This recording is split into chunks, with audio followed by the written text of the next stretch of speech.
have been cleaned.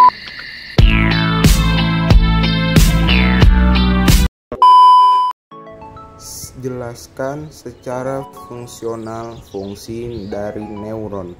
Sel saraf neuron. Yang pertama ada sel saraf sensorik yang fungsinya menghantar impuls dari reseptor ke sistem saraf pusat.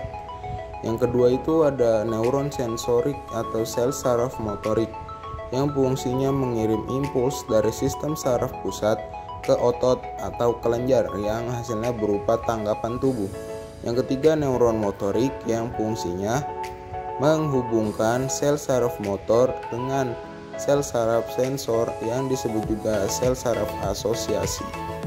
Pertanyaan yang kedua itu bagian otak manusia. Bagian otak manusia yang pertama itu ada otak besar atau cerebrum. Yang kedua ada otak kecil, yang ketiga ada batang otak. Bagian penting lainnya ada meninges, talamus, hipotalamus, kelenjar pituitari atau kelenjar hipofisis. Pertanyaan yang ketiga, jelaskan fungsi bagian otak utama. Bagian otak utama sendiri itu ada cerebrum, mesencephalon, cerebellum, jembatan Farol. Fungsi dari otak besar yaitu pengaturan semua aktivitas mental. Fungsi otak tengah terletak di depan otak kecil dan jembatan Farol. Otak kecil memiliki fungsi koordinasi gerakan otot yang terjadi secara sadar.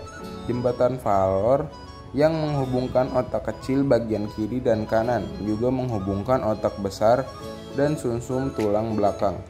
Yang kelima itu ada sumsum sembung yang berfungsi menghantarkan impuls yang datang dari medula spinalis menuju ke otak. Pertanyaan terakhir itu jelaskan apa itu meninges. Meninges ada 3 bagian. Yang satu ada piameter, merupakan lapisan terdalam dan berbentuk menyerupai lipatan permukaan otak. Yang kedua itu ada aryanoid yang memiliki bentuk seperti sarang laba-laba. Yang ketiga ada durameter, merupakan lapisan terluar yang dekat dengan tengkorak.